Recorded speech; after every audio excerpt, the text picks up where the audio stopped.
Halo, gue Panji Saputra. Buat teman-teman, jangan lupa subscribe, like, and comment di YK Entertainment Kudus YouTuber. Oke? Jangan lupa tuh.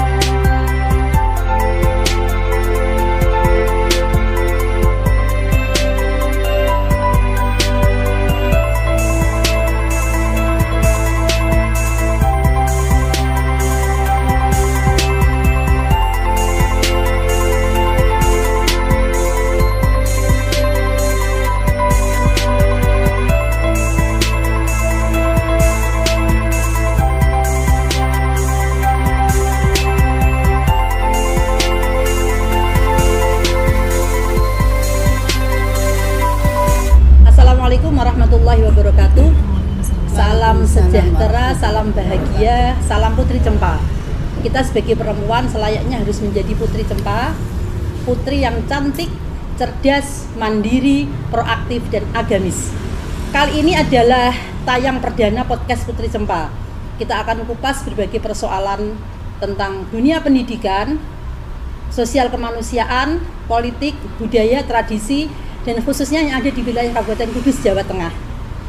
Kali ini kita sudah kedatangan, kita berseragam, bertiga, datang bersama Bunda Fain dan Mamah Zula. Bunda Fain ini sudah lama mengelola dan berkegiatan di Putri Cempa. Putri Cempa aktif di kegiatan sosial kemasyarakatan dan di dunia pendidikan. Ada TK formal, kelompok bermain atau PAUD, ada penitipan anak, dan juga ada taman anak sejahtera. Dan kami juga sering mengadakan kegiatan-kegiatan majelis ilmi atau majelis taklim di Putri Cempa. Untuk itu langsung saja kami perkenalkan sahabat-sahabat Putri Cempa yang hadir kali ini, yaitu Bunda Fain, Mamah Zula. Apa kabar Bunda Fain? Alhamdulillah, kabar baik Bu. Assalamualaikum warahmatullahi wabarakatuh Bunda. Warahmatullahi wabarakatuh. Terima kasih sudah hadir di podcast Putri Cempa. Kita sehari-hari pada saat berkegiatan di Putri Cempa kan memang sering memakai seragam yang sama ya. Iya, betul. Untuk bisa menampilkan keteladanan kepada anak didik kita tentang kekompakan, keserasian, dan kebersamaan. Iya, betul, Bu. Dan juga mengajari mereka pentingnya rapi dan juga tertata dengan baik. Bunda Fain, tadi pagi sarapannya apa? Kebetulan hari ini hari Kamis Bu. Puasa Senin Kamis ya? Insya Allah. Alhamdulillah. Semoga istiqomah. Biar putra-putranya soleh Amin, semua. Amin, amin. Iya. Mamah Zula apa kabarnya? Alhamdulillah sehat, baik, Puasa apa enggak Mamah Zula? insya Allah. Oh, sama-sama puasa Iya, ya? insya Allah. Berarti bertiga yang enggak puasa, saya tok dong ini. Ya, puasa Senin Kamis memang bagus untuk kesehatan. Mudah-mudahan nanti juga teman-teman, sahabat-sahabat Putri Cempa yang di rumah juga mentradisikan, membiasakan puasa Senin Kamis untuk Amin, kesehatan. amin, amin. Dan juga disunahkan oleh Rasulullah Shallallahu Alaihi Wasallam. Allahumma sholli Bunda alaihi. Fain kemarin Mauludan. Mauludan tiap hari dengar dari masjid tetangga dekat rumah. Apa sih sebetulnya menurut Bunda Fain hikmah Mauludan yang bisa dipetik dari peringatan yang setiap tahun dijalani oleh umat Islam? Mauludan itu kalau saya bentuknya adalah cinta. Bagaimana kita mencintai, belajar dari kita mencintai kelahiran Nabi kita Muhammad Rasulullah. Itu kita bisa mulai dari belajar dari sejarah. Apa sih sejarahnya Mauludan ini seperti apa? Seperti yang kita tahu nggih, bahwa dahulu kala saat Ibu Aminah mengandung itu bapaknya Nabi kita sudah meninggal nggih.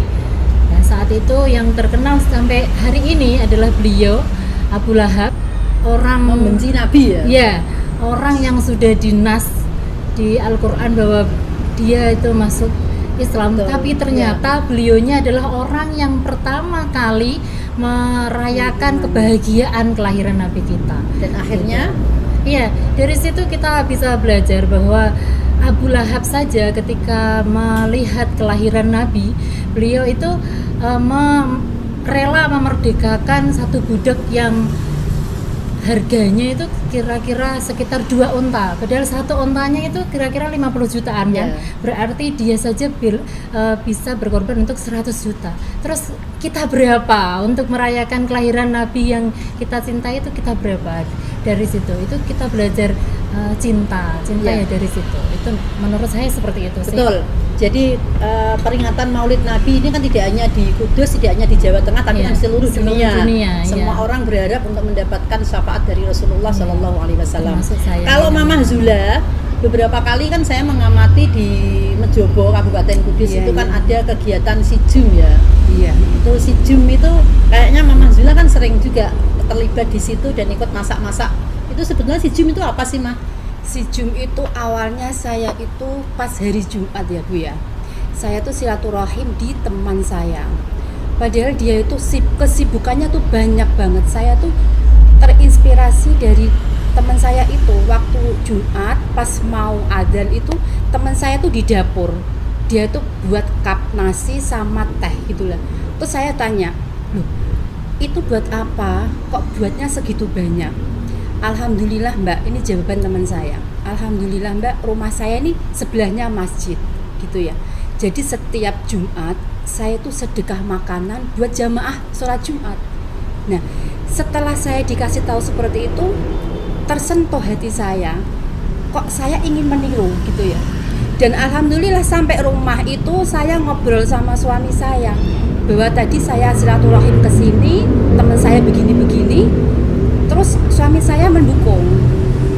Aku mencoba awalnya itu Jumat, saya masak nasi sendiri ya. Saya bungkus sendiri, saya masak nasi sendiri. Terus ketika suami berangkat ke masjid, saya suruh bawa ke masjid. Dan di masjid itu direspon sama pengurus masjid.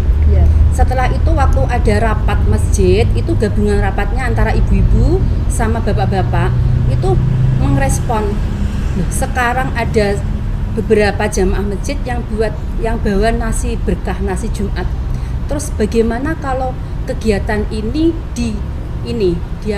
dikoordinir langsung dari pengurus masjid. Seketika itu saya bilang gini, kalau cuma rencana saja nggak bakal bisa berjalan. Saya begitu sama pengurus masjid. Terus kita action saja. Lah gimana Bu cara actionnya gitu. Waktu itu pengurus masjidnya langsung dikatakan seperti itu. Saya harus bilang gini, bagaimana kalau masjid setempat mengadakan dapur masjid, tentunya ya peralatannya dibiayai sama masjid. Gitu. Alhamdulillah ada donatur, ada dermawan sekitar langsung ngasih beberapa dana. Terus paginya kita langsung beli peralatan masjid. Akhirnya terus masjid sebelah saya sekarang sudah punya tim dapur sendiri. Sampai sekarang udah hampir 1 tahun berjalan. Ya. Jadi gini, memang kalau kita amati ya, kalau si Jum ini juga memberikan keteladanan bagi anak-anak kita untuk mereka gemar bersedekah. Artinya mereka juga rajin pergi ke masjid, ada motivasi nanti bisa saling berbagi. Selamat, mudah-mudahan si Jumnya semakin berkah dan semakin meriah dan juga bisa membawa manfaat terutama di sekitar masjid yang ada di rumahnya Mama Zula. Kembali ke Bunda Fain. Saya mau tanya Bunda Fain, di Putri Cempa itu dulu ikut ngajar juga? Ya, alhamdulillah ikut ngajar dari tahun 2009 sampai saat ini. Ya, alhamdulillah juga masih jalan walaupun kemarin sempat ada corona, anak didik tidak boleh berangkat sekolah, tapi alhamdulillah saat ini sudah mulai normal kembali, anak-anak sudah mulai sekolah kembali seperti biasa. Ketika ngajar di Putri Cempa itu Bunda Fain juga akhirnya kuliah sarjana pendidikan usia dini atau? Harus. Itu karena kebutuhan bagaimana kita memang harus linear dengan kebutuhan kita. Butuh kita untuk mendidik anak, berarti kita harus cerdas dulu. Kalau kita belum cerdas dulu, bagaimana anak-anak kita nanti? Makanya itu kan sudah ada biasanya itu dalilnya bahwa ibu adalah madrasah pertama untuk anak-anaknya. Dari situ berarti kita dulu harus cerdas dulu, baru kita mengajarkan kecerdasan untuk anak-anak kita. Jadi gini, kurang adil rasanya sahabat-sahabat Putri Cempa kalau hanya saya yang bertanya, karena Oke. ini kan perdana podcast Iya. Putri Cempa. Artinya kita harus memberikan informasi kepada sahabat-sahabat Putri Cempa untuk apa sih sebetulnya Putri Cempa menyelenggarakan podcast semacam ini. Apakah hanya sekedar untuk gaya-gayaan supaya masuk ke YK Entertainment? Kan enggak. Artinya kita punya maksud, tujuan bahwa banyak hal yang bisa kita diskusikan, banyak hal yang bisa kita informasikan, yang saling memberi nilai-nilai edukasi di tengah masyarakat. Untuk itu sekarang gantian ketika Iya, tadi gantian saya yang bertanya ya, Bu. saya sudah bertanya kepada Bunda Fain dan Mama Zula, mungkin Iya. kita diskusi interaktif kepada Mama Zula juga Bunda Fain. Ya, karena ini edisi pertama ya Bu, podcastnya Putri Cempa, itu otomatis para penonton juga harus tahu Putri Cempa itu tempatnya ada di mana, alamatnya di mana, terus satu-satu dulu aja. Berdirinya kapan itu Bu? Putri Cempa itu berdiri tahun 2003. Jadi tahun 2003 saat itu kita merintis di pendidikan anak usia dini. Di pendidikan anak usia dini TK formal. Kalau PAUD kan non formal. Dulu masih nebeng-nebeng di madrasah diniyah, nebeng di TPQ atau MI begitu. Cuman alhamdulillah sekarang sudah eksis, punya sudah gedung lama sendiri. ya, karena sudah eksis sudah lama. Iya. Itu alamatnya ada di mana Bu? Di Jalan Raya Kudus Pati kilometer 14. Aksesnya mudah nggak untuk Sangat mudah karena dari Jalan Raya Kudus Pati hanya masuk kira-kira 20 meter. Itu pusat kegiatan pendidikan di Putri Cempa. Tapi sebetulnya begini Bunda Fain, Putri Cempa ini tidak hanya sekedar pendidikan formal atau pendidikan anak usia dini, tapi kami juga berusaha berkontribusi di tengah masyarakat. Ada kegiatan-kegiatan majelis ilmu. Iya. Misalnya ada khotmil Quran, ada pengajian rutin, kemudian juga ada semacam pendampingan ketika pendampingan ya, advokasi ketika ada wali murid yang wali siswa Apa saja ya, dari masalah apa saja. Termasuk juga konsultasi pranikah. Wis. Itu juga kami Oke, selalu banget itu. mendampingi siapa yang membutuhkan lah. Oke.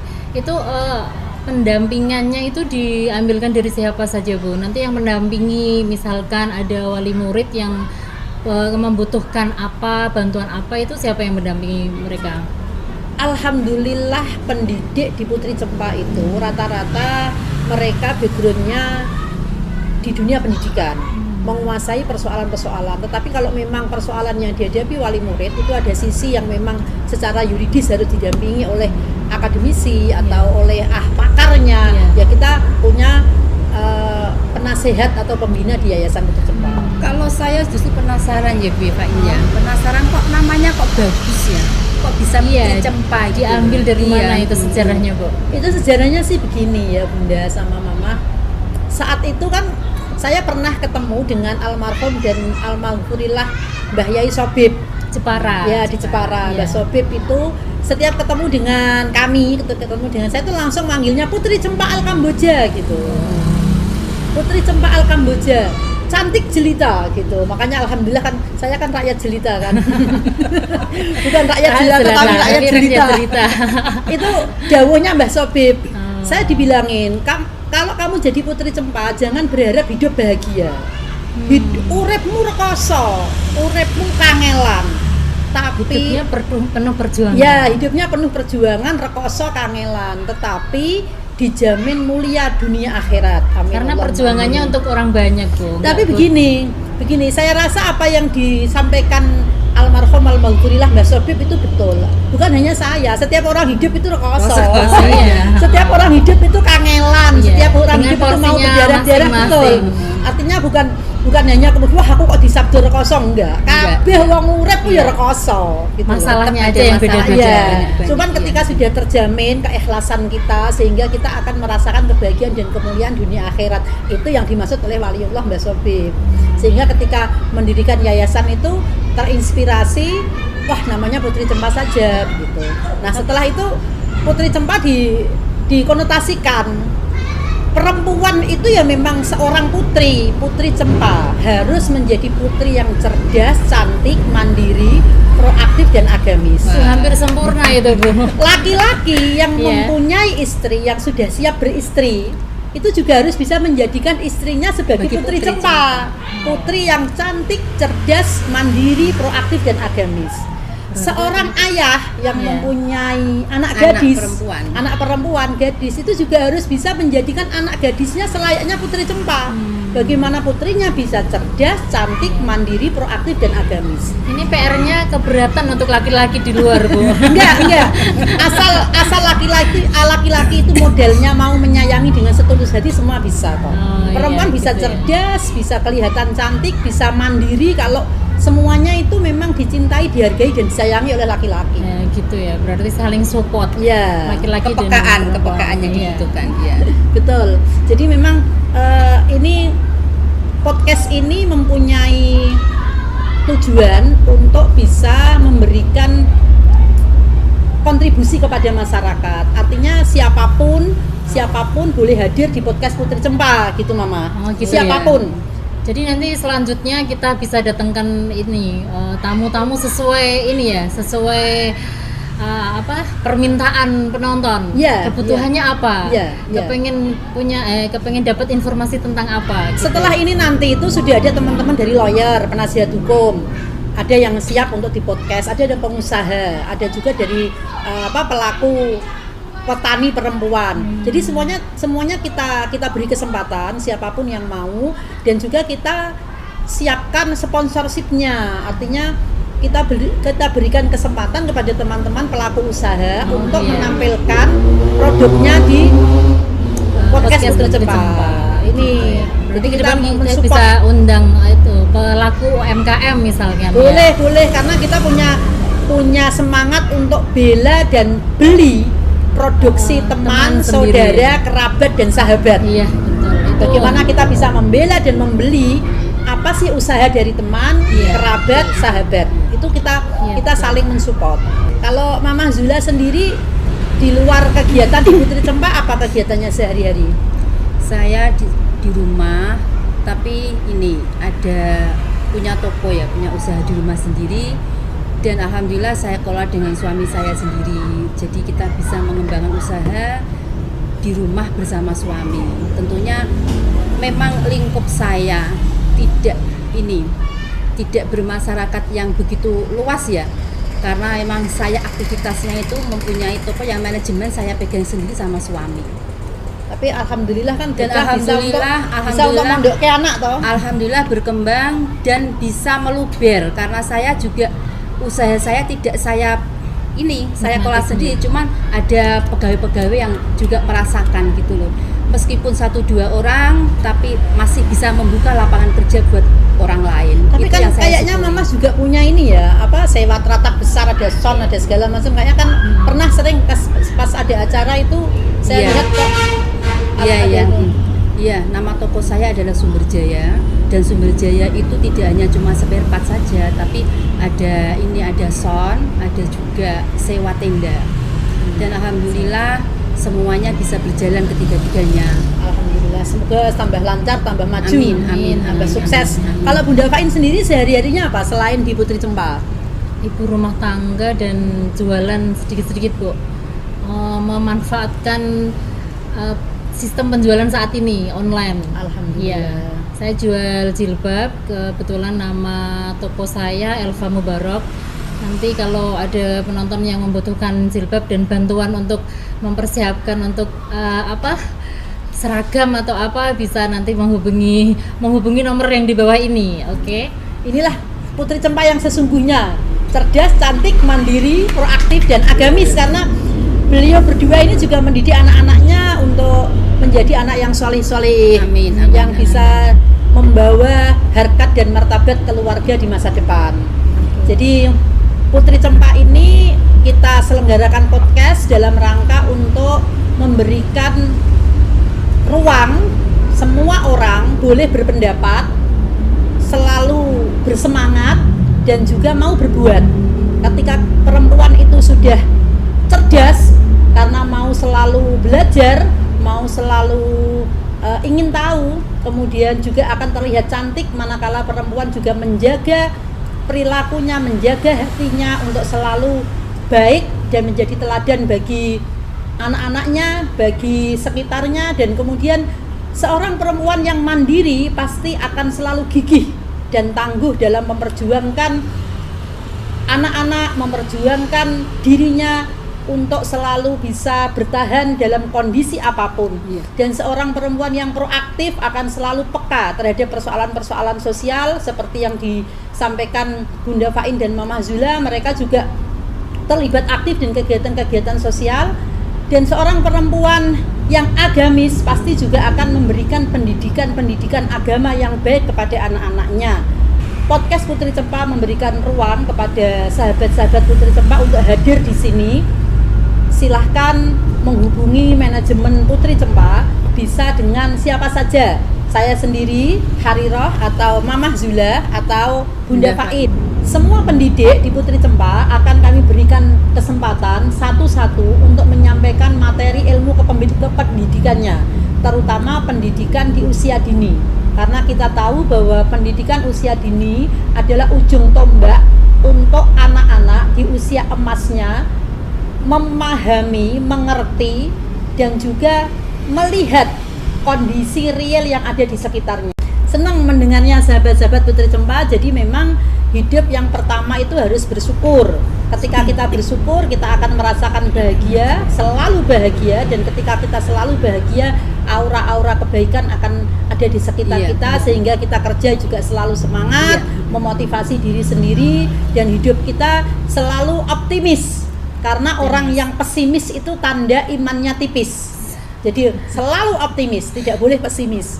Siapapun, dalam kondisi apapun, semua orang mengalami masalahnya sendiri-sendiri, tetapi harusnya selalu optimis. Jangan pernah menjadi orang yang pesimis, karena pesimis itu tanda imannya tipis. Demikian podcast Putri Cempa yang perdana, mudah-mudahan ada manfaatnya. Sekali lagi, seorang perempuan itu harus menjadi selayaknya Putri Cempa. Putri yang cantik, cerdas, mandiri, proaktif, dan agamis. Laki-laki yang sudah siap mempunyai istri harus menjadikan istrinya sebagai Putri Cempa.